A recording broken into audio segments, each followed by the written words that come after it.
देवाने जगावर एवढी प्रीती केली की त्याने आपला एकुलता एक पुत्र दिला, अशासाठी की जो कोणी त्याच्यावर विश्वास ठेवतो त्याचा नाश होऊ नये, तर त्याला सार्वकालिक जीवन प्राप्त व्हावे.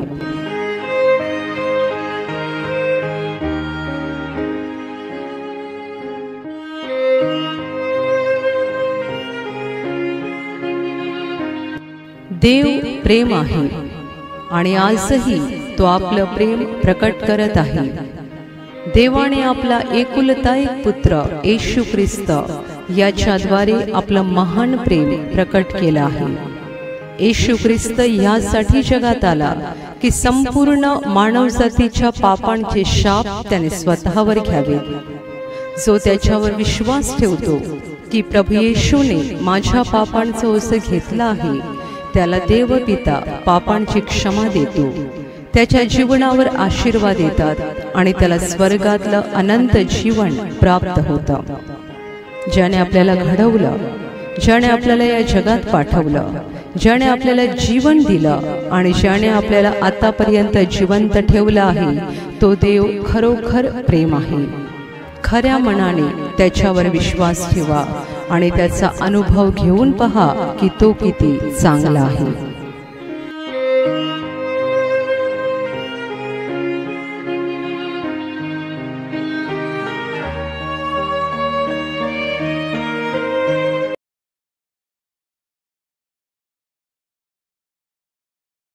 पूर्ण बायबल पान नंबर 159, योहानाचं शुभवर्तमान, अध्याय 20, वचन 30 आणि 31 मी वाचून दाखवते. सर्वजण लक्ष द्या.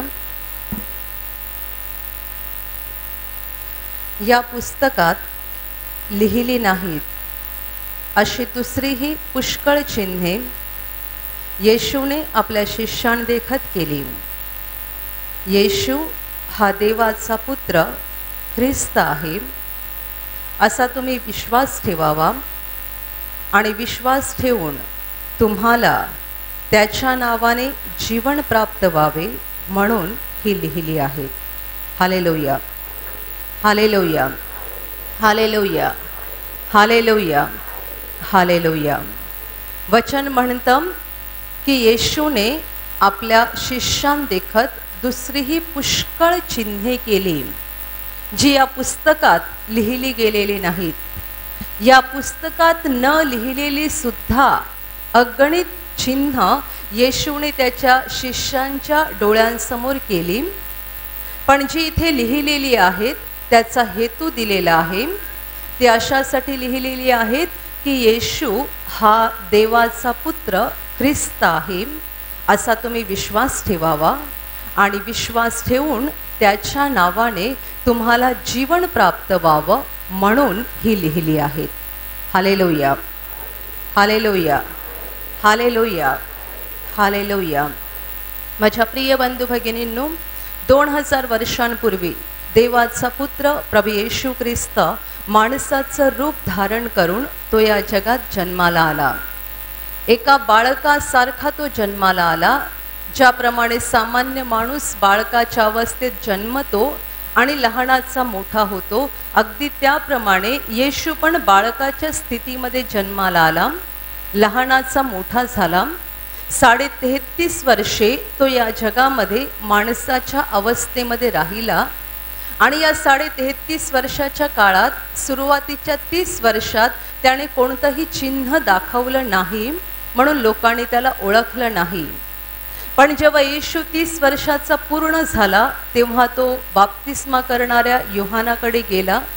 त्याने योहानाकडून बाप्तिस्मा घेतला आणि जेव्हा येशूने योहानाकडून बाप्तिस्मा घेतला तेव्हा आकाश उघडलं गेलं आणि आकाशातून त्याच्यावर पवित्र आत्मा उतरला आणि तेव्हापासून येशूने त्याच्या कामाची सुरुवात केली. 3.5 वर्षे त्याने लोकांमध्ये आणि त्याच्या शिष्यांच्या डोळ्यासमोर भरपूर चिन्ह आणि अद्भुत कामं दाखवली. Hallelujah, hallelujah, hallelujah. तो जिथे गेला तिथे त्याने मोठाली चिन्ह दाखवली. आंधळ्याचे डोळे उघडले, मुक्यांना बोलतं केलं, लंगड्यांना चालतं केलं, मेलेल्यांना जिवंत केलं आणि इतर आजाराविषयी तर असं म्हटलेलं आहे की त्याच्याकडे आलेल्या प्रत्येक आजाराला त्याने बरं केलं. या सगळ्या गोष्टीला आपण चमत्कार म्हणतो. आंधळ्याचे डोळे उघडणं, मुका बोलायला लागणं, लंगडा चालायला लागणं, मेलेलं जिवंत होणं, आजारी बरा होणं, याला आपण चमत्कार म्हणतो. पण बायबलमध्ये त्याला चिन्ह असा शब्द वापरलेला आहे. येशूने त्याच्या शिष्यांच्या डोळ्यासमोर चिन्ह केली. Hallelujah, hallelujah, hallelujah, hallelujah. चिन्हाचा अर्थच असा आहे की चिन्ह म्हणजे अशी गोष्ट की जी पाहिल्यानंतर आपल्याला त्यातून काहीतरी अर्थबोध झाला पाहिजे, काहीतरी समजलं पाहिजे. आपण प्रत्येक वेळेला आजारमुक्तीला किंवा देव आपल्याला जे काही देतो त्याला चमत्कार म्हणतो, पण बायबल त्याला चिन्ह म्हणतं. हे चिन्ह जे तुमच्या जीवनात घडतं ते पाहून तुम्हाला काहीतरी अर्थबोध व्हायला पाहिजे. तुमच्यापैकी जे गाडी चालवतात तुम्हाला माहीत आहे, सिग्नलवरती तुम्ही गेल्यानंतर कधी तांबडा सिग्नल पेटतो, कधी हिरवा पेटतो. तो सिग्नल म्हणजे चिन्ह तुमच्या अर्थबोधासाठी आहे. येशूने त्याच्या शिष्यांसमोर आणि लोकांच्या समोर पुष्कळ चिन्ह दाखवली. त्याने सगळ्यात पहिलं चिन्ह दाखवलं तो त्याच्या शिष्यांबरोबर काना गावी लग्नाला गेलेला होता आणि लग्नामध्ये द्राक्षारस संपला. त्या यहुदी लोकांच्या प्रथेप्रमाणे द्राक्षारस महत्त्वाचा असतो आणि हीच महत्त्वाची गोष्ट लग्नामध्ये संपून गेली. त्या ठिकाणी पुष्कळ लोक होते आणि येशूचे शिष्य सुद्धा होते, परंतु त्यांना येशूची पूर्ण खरी ओळख झाली नव्हती, कारण तोपर्यंत येशूने काहीही चिन्ह दाखवलं नव्हतं. पण तिथे एक बाई होती जी येशूला ओळखत होती आणि ती बाई म्हणजे येशूची आई मरिया होती. कारण येशूचा जन्म व्हायच्या अगोदर देवदूताने तिला संदेश दिला होता आणि देवदूत तिच्या समोर उभा राहून अगदी स्पष्टपणे तिला सांगितलं होतं की परात्पर देवाचं सामर्थ्य तुझ्यावर येईल, त्या सामर्थ्याने तू गर्भवती राहशील, देवाचा पुत्र ख्रिस्त तिच्या उदरात जन्म घेणार, हे देवदूताने तिच्या समोर उभं राहून तिला सांगितलेलं होतं. आणि त्यामुळे त्या सगळ्या त्या ठिकाणी जे एवढे लोक होते त्यामध्ये अशी एकच बाई होती जी येशूला ओळखत होती, ती येशूची आई मरिया होती. लग्नामध्ये द्राक्षारस संपला हे बघून मरिया येशूकडे गेली आणि येशूला म्हणते की त्यांचा द्राक्षारस संपलेला आहे. तेव्हा येशूचं उत्तर असं होतं, बाई, याच्याशी तुझा माझा काय संबंध, माझी वेळ अजून आली नाही. कारण तोपर्यंत त्याने कोणतंही चिन्ह दाखवलं नव्हतं, कोणतंही अद्भुत काम किंवा चमत्कार करून दाखवला नव्हता. नंतर त्याची आई तिथल्या नोकरांना म्हणाली की हा तुम्हाला जे काही सांगेल ते तुम्ही करा. येशूने नोकरांना सांगितलं, हे द्राक्ष रसाचे जे रिकामी झालेले भांडी आहेत, रांजण, ती सगळी पाण्याने भरून काढा. ती मोठाली दगडी रांजणं जी पूर्वी द्राक्षरसाने भरली होती पण आता मात्र रिकामी झाली होती, नोकरांनी येशूच्या सांगण्याप्रमाणे सगळी भांडी अगदी पूर्णपणे पाण्याने भरून टाकली. ती भांडी भरून गेल्यानंतर येशू नोकरांना म्हणाला की यातलं थोडंसं काढून भोजन कारभाराला नेऊन दाखवा. नोकराने त्यातलं थोडंसं पाणी काढलं आणि तो हातात घेऊन जात होता भोजन कारभाराला दाखवण्यासाठी, पण त्यावेळेला ते पाणी राहिलं नव्हतं, तर त्याचा उत्तम द्राक्षारस बनलेला होता. उत्तम द्राक्षारस, साधा सुद्धा पण नाही, अतिउत्तम द्राक्षारस बनलेला होता. कारण जेव्हा नोकराने ते पाणी नेऊन भोजन कारभाराला दिलं, भोजन कारभाराने ते चाखलं आणि त्याला नवल वाटलं, एवढा चांगला द्राक्षारस कसा आला. आणि त्याने वराला जाऊन सांगितलं की प्रत्येक माणूस नेहमी सुरुवातीला चांगला द्राक्षरस लोकांना देतो, लोक भरपूर प्याले की मग नीरस वाटतो, तू तर चांगला द्राक्षरस शेवटपर्यंत ठेवला आहेस. कारण त्या भोजन कारभाराला माहीत नव्हतं हा द्राक्षरस वराने विकत आणून ठेवला नाही, तर येशूने चमत्काराने बनवलेला आहे. Hallelujah, hallelujah, hallelujah, hallelujah. माझ्या प्रिय बंधू भगिनींनो, हे येशूने पहिलं चिन्ह केलं. हे जेव्हा चिन्ह घडलं तेव्हा येशूची आई तिकडे होती, येशूचे काही शिष्य होते आणि तिथले नोकर होते. यांच्या समोर येशूने हे पहिलं चिन्ह केलं आणि तेथून त्याच्या कामाला सुरुवात झाली. तो 3.5 वर्षे ठिकठिकाणी फिरला. कोणत्याही एका गावात किंवा शहरात तो जास्त काळ राहिला नाही. एका गावातून दुसऱ्या गावात, एका नगरातून दुसऱ्या गावात तो फिरत राहिला. जिथे जिथे तो गेला तिथे लोकांचे लोंढे त्याच्या मागे गेले. हजारो लोक त्याच्या मागे जायचे. अगदी तो जंगलामध्ये असेल, समुद्र किनाऱ्यावर असेल, डोंगरात असेल, शेतात असेल, तरी लोक त्याला शोधत शोधत जायचे. कारण त्याच्याकडे येणारा प्रत्येक माणूस बरा होत असे. प्रत्येक आंधळ्याचे डोळे तो उघडत असे. प्रत्येक मुक्याला वाचा देत असे. प्रत्येक आजारी मनुष्य आजारातून बरा होत असे. आणि म्हणून जिथे जिथे तो गेला तिथे लोकांचे लोंढे त्याच्या मागे असायचे. आणि म्हणून येशूने या 3.5 वर्षाच्या काळामध्ये शेकडो नाही, हजारो नाही, अगणित चिन्ह केली. अगणित. कारण तो जर एका गावात गेला आणि एका गावात त्याने जर 500 माणसं बरी केली तर 3.5 वर्षात किती गावात फिरला. कारण तो कोणत्याही एका गावात 1 दिवस किंवा 2 दिवस थांबत असे, जास्त काळ थांबत नव्हता.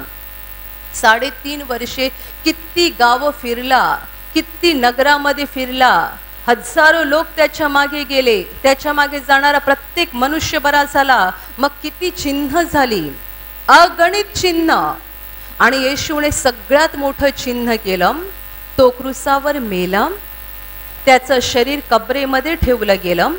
कबरेवर मोठाली धोंड ठेवण्यात आली. कारण येशू अगोदर बोलायचा की मी मरणार आणि मेल्यानंतर 3ऱ्या दिवशी पुन्हा उठणार. ज्यांनी त्याला मारलं त्यांना येशूचे हे शब्द माहिती होते. ते म्हणायचे हा माणूस जिवंत असताना बोलत होता की मेल्यानंतर मी 3ऱ्या दिवशी पुन्हा उठेन. माणसं आपल्या ताकदीने देवाचं सामर्थ्य अडवायला बघतात. त्यांनी कबरेवर मोठा दगड ठेवला आणि फक्त दगड नाही, तो दगड राखायला पहारेकरी पण ठेवले की कोणी येऊन दगड सरकवू नये आणि येशूचं प्रेत उचलून चोरून नेऊ नये. म्हणून कबरेवर मोठा दगड ठेवण्यात आला. तो पहारा देण्यासाठी पहारेकरी ठेवण्यात आले. 1 दिवस भरला, 2 दिवस भरले आणि येशू बोलला होता मी 3ऱ्या दिवशी जिवंत होणार आहे. ते शब्द बदलायची ताकद कोणामध्येच राहिली नाही. येशूच्या मरणानंतर बरोबर 3ऱ्या दिवशी आकाशातून देवदूत खाली उतरला. त्याने तो एवढा भला मोठा दगड बाजूला लोटला आणि आतमध्ये येशू जिवंत झाला. Hallelujah, hallelujah, hallelujah. येशूने लोकांना सांगितलं होतं की योनाच्या चिन्हाशिवाय या पिढीला दुसरं चिन्ह दिलं जाणार नाही. योना जसा माशाच्या पोटामध्ये 3 दिवस आणि 3 रात्री राहिला, त्याप्रमाणे मनुष्याचा पुत्र म्हणजे येशू स्वतः 3 दिवस आणि 3 रात्री पृथ्वीच्या पोटात राहील आणि त्यानंतर तो गौरवाने जिवंत होईल.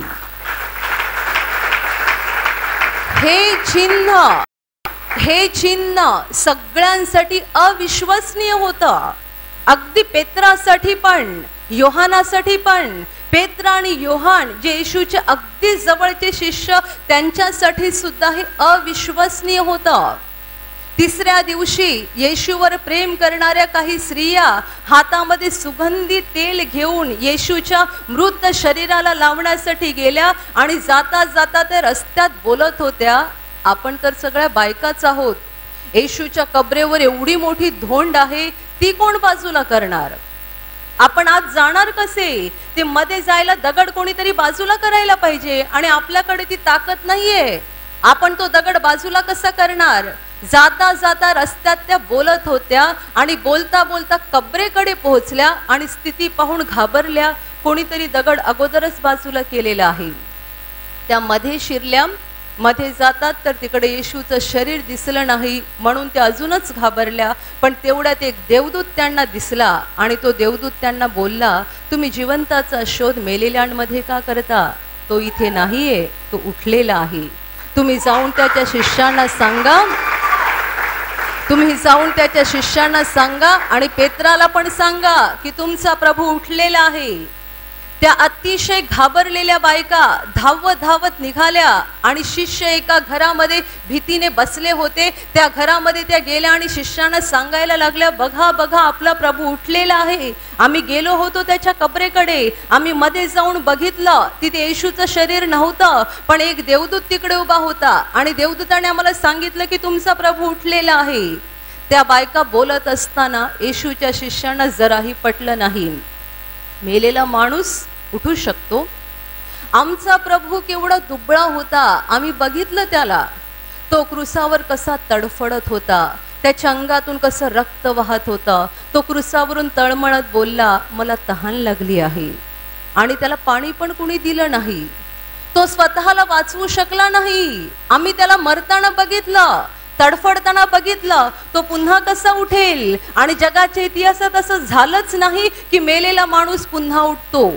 एखादा माणूस जर मेला आणि जर कोणाला तो नंतर दिसला तर लोक म्हणतात त्याचं भूत दिसलं. भूत, मेलेला माणूस पुन्हा कधी येत नाही. जर समजा दिसलाच कोणाला तर लोक म्हणतात की आम्ही त्याचं भूत बघितलं. आणि शिष्य पण आपल्यासारखेच तर होते. त्यांनाही येशूला पहिल्यांदा बघितल्यानंतर असंच वाटलं की आम्ही खरोखर येशूला नाही बघत, आम्ही येशूचं भूत बघतोय. त्या बायका म्हणतात, आम्ही खरंच पाहिलं तिकडे येशूचं शरीर नाहीये. आम्ही खरंच देवदूताला बघितलं, खरंच देवदूत आमच्याशी बोलला, खरंच देवदूताने आम्हाला सांगितलं. पेत्र म्हणतो, मला बाबा काही पटत नाही, हे कसं शक्य आहे? आणि पेत्र धावत धावत निघाला कबर बघायला. तो आज डोकावून बघतो, येशूचं शरीर दिसत नाही, पण त्याला काही पटत नाही. तो परत आला, येशूचं शरीर कबरेत नाही एवढं त्यांना माहिती आहे, परंतु येशू उठला असेल हा मात्र त्यांना भरवसा नव्हता. त्यांना असं वाटलं की ज्यांनी मारलं त्यांनी कदाचित येशूचं शरीर चोरून नेलं असेल, उठणार कसा तो? आणि सगळे बंद खोलीमध्ये घाबरून बसले होते, चर्चा करत होते. एवढ्यात येशू त्यांच्या समोर प्रकट झाला आणि येशू म्हणाला, तुम्हास शांती असो. शिष्यांना वाटलं आम्ही भूत बघतोय. येशू म्हणाला, बघा मला नीट, मला जसं हाडं आहेत, मांस आहेत, तसं भूतांना नसतं. मी भूत नाहीये, मी तुमचा प्रभू आहे. एकदा येशू असंही म्हणाला, तुमच्याकडे काही खायला आहे का? मी खाऊन दाखवतो. काही खायला असेल तर द्या, मी तुमच्या समोर खाऊन दाखवतो. आणि येशूने त्यांच्या समोर मांसाचा तुकडा खाऊन दाखवला. केवढं मोठं चिन्ह! जगातला असा एकमेव मनुष्य जो मेल्यानंतर तिसऱ्या दिवशी जिवंत झाला आणि एकदा नाही, दोनदा नाही, तर मरणातून उठल्यानंतर सतत 40 दिवस पर्यंत तो त्याच्या शिष्यांना आणि त्याच्यावर प्रेम करणाऱ्या इतर लोकांना दर्शन देत होता, त्यांच्याशी बोलत होता. जगातला असा एकमेव गुरु जो मरणातून उठला आणि मरणातून उठल्यानंतर त्याने शिष्यांबरोबर जेवण घेतलं. केवढं मोठं चिन्ह! आणि 40व्या दिवशी शिष्याने स्वतः बघितलं, तो वर वर वर आकाशात निघून गेला त्यांच्या डोळ्या देखत. माझ्या प्रिय बंधू भगिनींनो, म्हणून योहान म्हणतोय की येशूने आपल्या शिष्यांच्या डोळ्या देखत दुसरीही पुष्कळ चिन्ह केली. ही जी योहानाने लिहून ठेवलेली आहेत किंवा मत्तई, मार्क आणि लूक यांनी पण लिहून ठेवलेली आहेत, ही अगदी मोजकी चिन्ह आहेत. पण या पलीकडे येशूने पुष्कळ चिन्ह केली. सगळी चिन्ह इथे लिहिली नाहीत. जी काही थोडीफार लिहिलेली आहेत ती अशासाठी लिहिलेली आहेत की ती चिन्ह वाचून आपल्याला विश्वास ठेवता आला पाहिजे, आपल्याला पटलं पाहिजे, समजलं पाहिजे की येशू हा देवाचा पुत्र ख्रिस्त आहे. Hallelujah, hallelujah. ख्रिस्त म्हणजे मुक्तिदाता, तारणारा, पापातून वाचवणारा, पापातून सोडवणारा, पापांची क्षमा देणारा. जो येशू ख्रिस्त त्या कालवारीच्या टेकडीवर क्रूसावर मरण पावला आणि जो तिसऱ्या दिवशी जिवंत उठला, तर तो देवाचा पुत्र ख्रिस्त आहे. म्हणजे तोच आमचा प्रभू आहे आणि तोच आमचा तारणारा आहे. ही चिन्ह जी येशूने केली ती चिन्ह पाहून आम्ही त्याच्यावर विश्वास ठेवला पाहिजे आणि त्याच्यावर विश्वास ठेवून आम्हाला त्याच्या नावाने जीवन प्राप्त झालं पाहिजे. जीवन म्हणजे इथे तुम्हाला 25 वर्षाचं किंवा 50 वर्षाचं जीवन नाही, हे जीवन म्हणजे मरणानंतरचं अनंत काळचं जीवन आहे. अनंत काळचं जीवन. येशूने कधीही माणसाच्या थोडक्या फायद्यासाठी काही केलं नाही. जे केलं ते माणसाच्या अनंत काळच्या फायद्यासाठी केलं. इथे जे जीवन म्हटलेलं आहे ते जीवन म्हणजे तुम्ही आजारी झाल्यानंतर हॉस्पिटलमध्ये जाता, बरे होऊन घरी येता आणि पुढचे 10 वर्षे आनंदात काढता, ते जीवन नाही. हे मरणानंतरचं जीवन आहे. तुमच्याकडे शरीर आहे आणि शरीरामध्ये आत्मा आहे. शरीराची माती होणार, कारण शरीर मातीतून बनलेलं आहे आणि ते नाशवंत आहे. पण शरीरामध्ये जो आत्मा आहे तो अविनाशी आहे.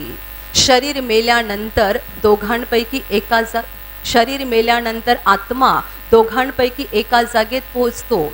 एकतर तो स्वर्गात जातो, देवाबरोबर राहतो, किंवा नरकात जातो आणि अग्नीमध्ये जळत राहतो. शरीराकडे आपण फार लक्ष देतो आणि शरीराची खूपच काळजी घेतो. शरीराला आम्ही खूप वाचवतोय, पण आत्म्याकडे आमचं मुळीच लक्ष नाहीये. आत्मा मेल्यावर कुठे जाणार कुणालाच माहिती नाहीये. शरीर नाशवंत आहे. तुम्ही 50 वर्षे जगाल की 70 वर्षे जगाल की 100 वर्षे पण जगाल, पण शेवटी शरीराची माती होणार. तुमच्यामध्ये जे एकदम तरुण आहेत त्यांनी 80 वर्षाच्या म्हाताऱ्याकडे बघावं आणि तुमच्या आजूबाजूला कोणी 90 वर्षाचं असेल तर जरूर जाऊन बघा. माणूस जेव्हा तरुण असतो तेव्हा कसा कडक उभा राहतो. 80 वर्षाचा म्हातारा कमरेतून आणि पाठीतून झुकलेला असतो. शरीर मातीतून बनलेलं आहे आणि ते शेवटी मातीत जाणार, याचे देव केवढे पुरावे देतो. केस पांढरे होतात, दात पडतात, अंगावर सुरकुत्या येतात, अंगातली ताकद निघून जाते, सरळ असलेलं शरीर हळू हळू हळू हळू असं झुकायला लागते. देव पुरावा देतो, हे मातीचं शरीर परत मातीत चाललं आहे. कोणाकडे लक्ष देतो? शरीराकडे. शरीर मरणार आहे, ते मातीतून बनलेलं आहे. तुमची शरीर मेल्यानंतर जाळली जातील किंवा गाडली जातील, पण शेवटी एकच घडणार, शरीराची माती होणार. आत्मा कुठे जाईल? जर तो आत्मा स्वर्गात जायच्या लायकीचा असेल तर स्वर्गात जाईल, स्वर्गात जायच्या लायकीचा नसेल तर तो नरकात जाईल. स्वर्गात कोण जाऊ शकतो? जो पाप करत नाही. कारण पापामुळे आत्मा अशुद्ध बनतो, घाणेरडा बनतो. हा घाणेरडा आत्मा स्वर्गात जाऊ शकत नाही. मग स्वर्गात जाईल कोण? कुणीच नाही. कारण बायबल म्हणतं सगळ्यांनी पाप केलेलं आहे. तुम्ही, मी आणि जगातला प्रत्येक मनुष्य पापी आहे. त्यामुळे स्वर्गात जायच्या लायकीचा एक सुद्धा माणूस जगात नाही. म्हणून तर देवाने त्याचा पुत्र येशू या जगात पाठवला. येशूने मानवजातीच्या पापांची सगळी शिक्षा स्वतःवर घेतली. तो आपल्या पापांसाठी क्रूसावर मरण पावला. आणि देवाचं वचन म्हणतं, देवाने जगावर एवढी प्रीती केली की त्याने आपला एकुलता एक पुत्र दिला, अशासाठी की जो कोणी त्याच्यावर विश्वास ठेवतो त्याचा नाश होऊ नये, तर त्याला सार्वकालिक जीवन प्राप्त व्हावं. हा येशू ख्रिस्त आपल्यासाठी क्रूसावर मरण पावला. या येशूने आपल्यासाठी क्रूसावर बलिदान केलं. त्याने आपल्या पापांची शिक्षा घेतली, आपल्या पापांचं ओझं वाहिलं, आपल्या पापांसाठी तो घायाळ झाला, आपल्या पापासाठी त्याने रक्त सांडलं, अशासाठी की त्याच्यावर विश्वास ठेवणाऱ्या प्रत्येक पाप्याला पापांची क्षमा मिळावी. त्याचा आत्मा येशूच्या रक्तामध्ये धुतला जावा. आत्म्यावर असलेले पापाचे डाग येशूच्या रक्ताने पुसले जावेत. तो नीतिमान बनावा, म्हणजे तो नीतिमान बनला की मेल्यानंतर स्वर्गात पोहोचेल. Hallelujah, hallelujah, hallelujah. सगळे पापी आहेत म्हणून स्वर्गात जायच्या लायकीचं कुणीच नाही. म्हणून येशू ख्रिस्त देवाने दिलेला शेवटचा उपाय आहे. हा येशू ख्रिस्त देवाचा पुत्र आमच्यासाठी क्रूसावर मरण पावला. त्याने आमची पाप स्वतःवर घेतली. तो आमच्यासाठी क्रूसावर मेला, अशासाठी की त्याच्यावर विश्वास ठेवणाऱ्या प्रत्येकाला पापांची क्षमा मिळावी. जे जे येशूवर विश्वास ठेवतात त्यांना पापांची क्षमा मिळते.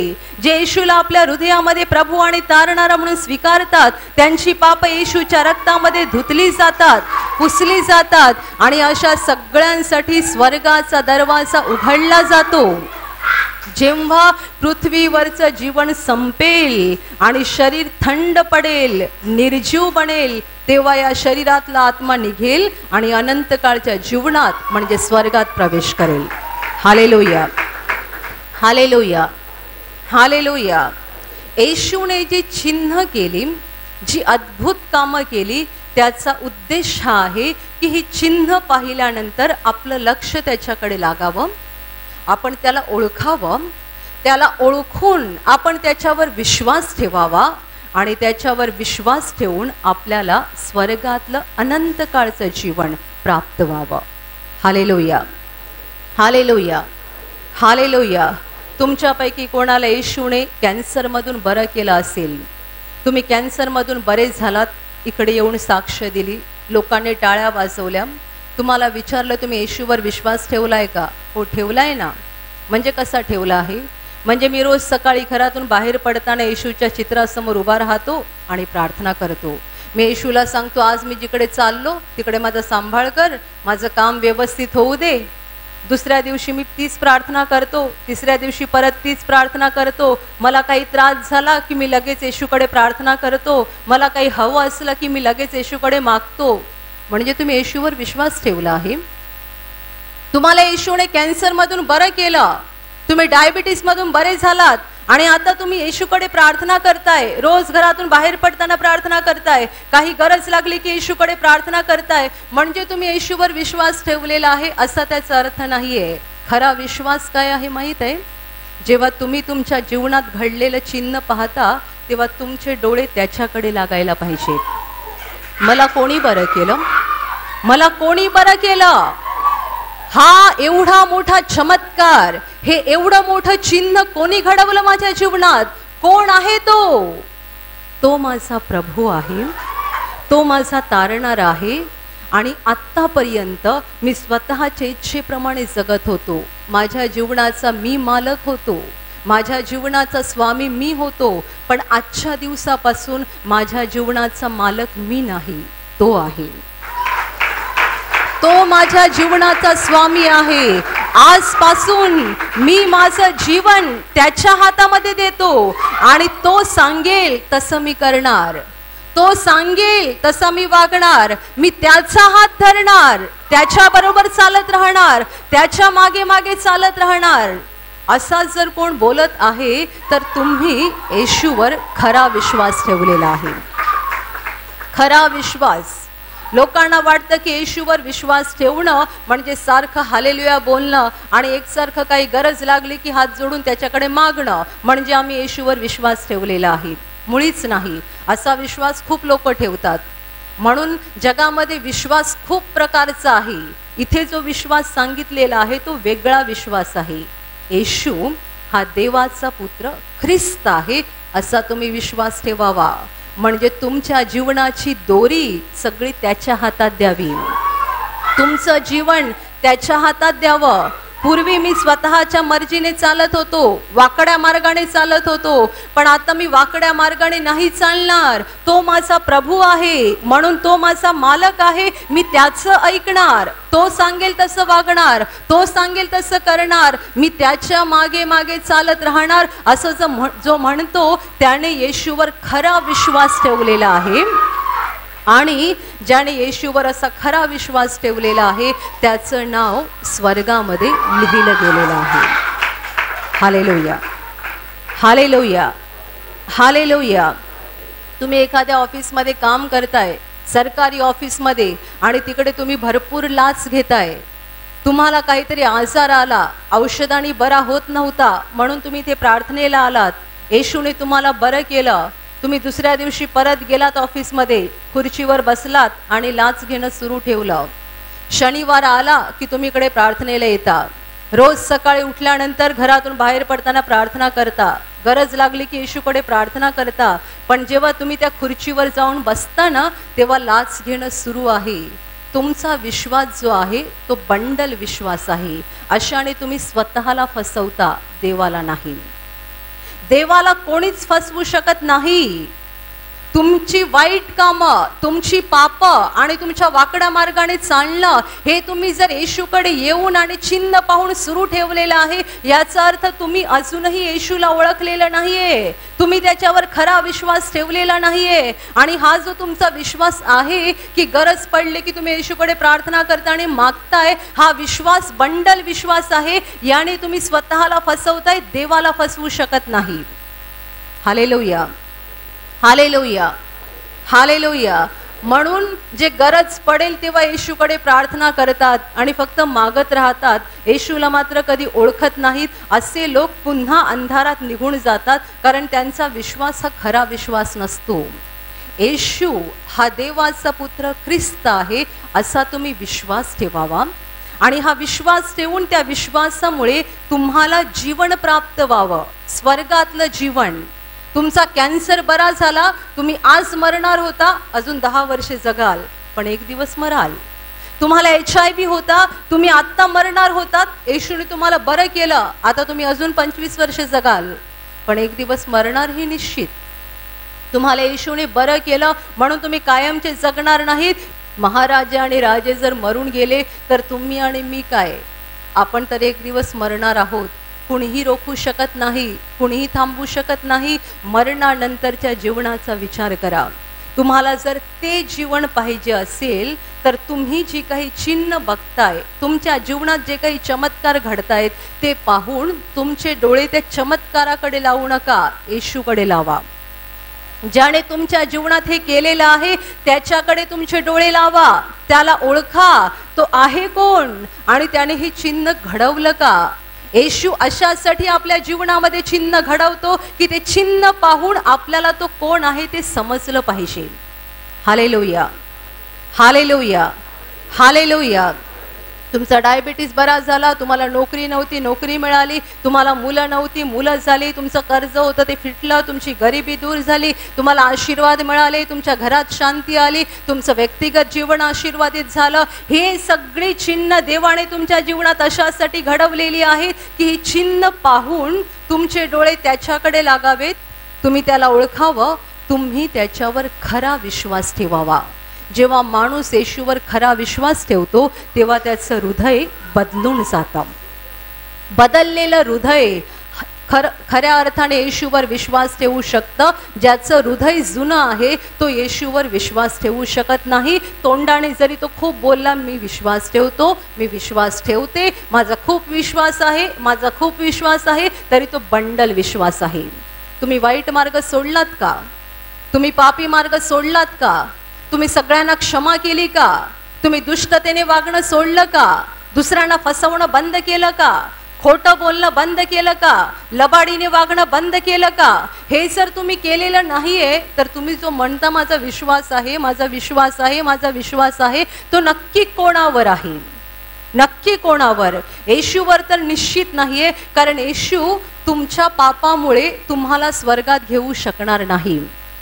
तो अशांना स्वर्गात घेणार आहे ज्यांनी पापांचा पश्चाताप केलेला आहे, ज्यांनी अगदी प्रामाणिकपणे पापापासून दूर राहायचा प्रयत्न केलेला आहे आणि जे येशूचा हात धरून त्याच्या मागे मागे मागे चालत राहिलेले आहेत, शेवटपर्यंत येशूचा हात धरून चाललेले आहेत, त्यांनाच तो स्वर्गामध्ये घेणार आहे.